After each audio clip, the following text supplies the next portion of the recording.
Hello, hello, hello. Welcome back, everyone.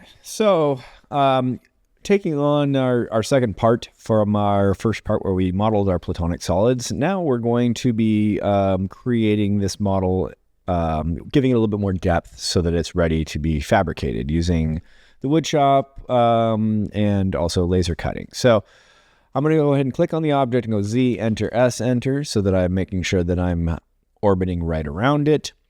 Then what I'm going to do is I'm going to start by extracting the surface, this surface, enter, and then delete it. And that's because I want one side of this to be open so that this is going to be basically where I'm going to be putting the light into the object. It's going to be one open side here. So you can do a couple of different ways. I think this is going to be the most universal way. I might still keep that side eventually and put a hinge on it or something like that so that it can be opened. But I don't know. We'll see. We'll see how the design evolves. Okay, so the next step is to go ahead and go offset surface to give it some thickness. The thickness of the wood is what I'm going to be doing. So I'm going to flip all of these inwards and I'm going to make a distance of 3 because my wood is 3 millimeters thick. I've got 3 millimeter thick Baltic birch that I'm going to be making this out of, and I'm going to be laser cutting and creating some open windows on this. So let's go ahead and do that next. So I'm going to use the auto construction plane here to select certain surfaces.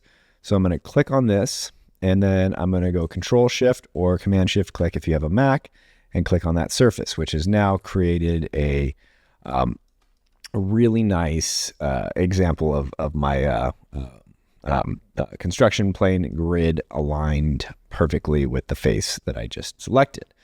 And then what I'm going to do is I'm going to draw a polyline, which is this one right here. And I'm going to click on the 3 corners of the triangle. And I've got now this curve that I've created on here. Now, this curve is where I'm going to create any of the geometry that I want to have laser cut. So I'm going to isolate that just so you can see. This is my curve. So I'm going to click on it and go Z, enter, S, enter. So now that I'm orbiting right around there. And you can create any kind of pattern that you want on this, if you wanted polka dots or anything like that. Based on my design, I'm going to just kind of offset this triangle inward. So if you use the curve tool here, you can draw whatever shape you want. Like if I wanted to create like a window like that, or if I wanted something, kind of geometric, abstract, whatever. You can create the lines however you want, like that.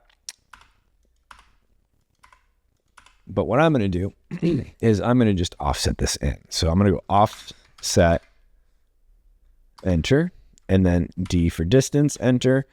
And then I'm going to do maybe 1 quote for 1 inch. Offset it in 1 inch. Actually, you know what? That's too thick, I think, for my taste. Offset, D, enter, 0.75, enter. Oh, I forgot to put the quote. D, enter, 0.75, quote, enter. Okay. So that's the first one. All right, bring it back. And then basically what I'm going to do is I'm going to do that same thing to each one of those. So just to do it again, Control, Shift, click. Here switches my auto construction plane to there, and then I can go polyline and trace from endpoint to endpoint to endpoint to endpoint, and then click on my polyline, offset, enter, move this direction towards the center here, and click. All right, so I'm going to do all of that, and once I'm done, I'll be right back.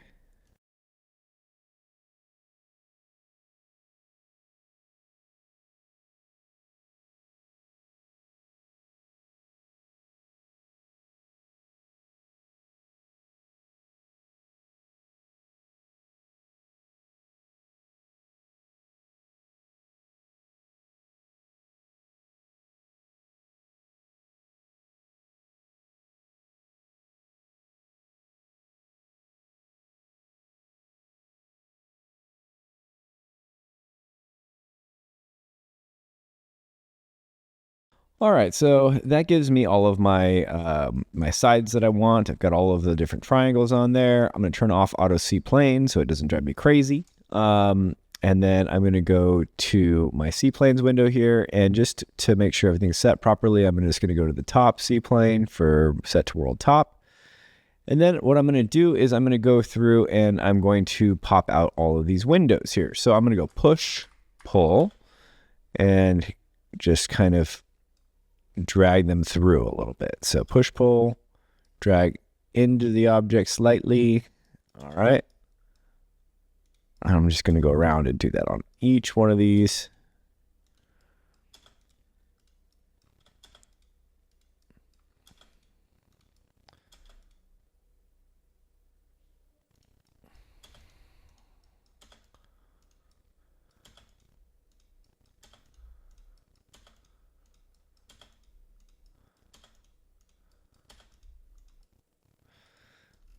All right, so this is going to be the shape that I'm going to make. And then I'm going to go back and turn off my auto C plane, return everything back to normal. And then the last thing I want to do is I'm going to create the interior plexiglass pieces that I'm going to use in each one of these windows. So I have all of the curves here still. And I'm going to do a little bit of a slight cheat here. So I'm going to go ahead and select this curve, turn back on auto C plane actually, and then extrude this in. And each one of these is going to be 3 millimeters as well. I'm going to push this back -3 millimeters twice. Okay. And then I got to do that for each one of these.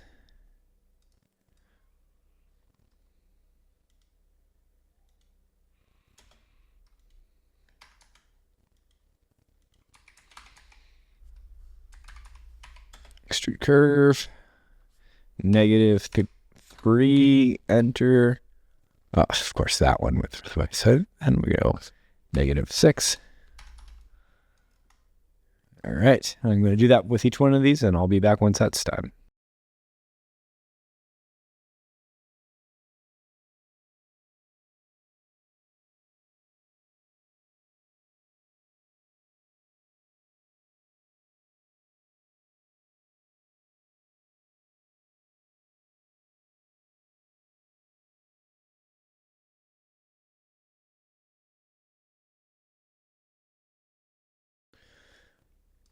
All right, so let's turn off the auto C plane. Okay, cool. So this is our object.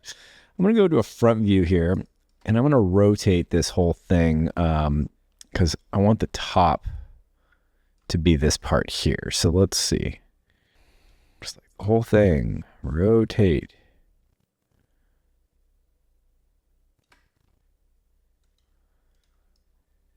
Okay. Yeah, so this is going to be basically where the light goes in and illuminates our whole object here.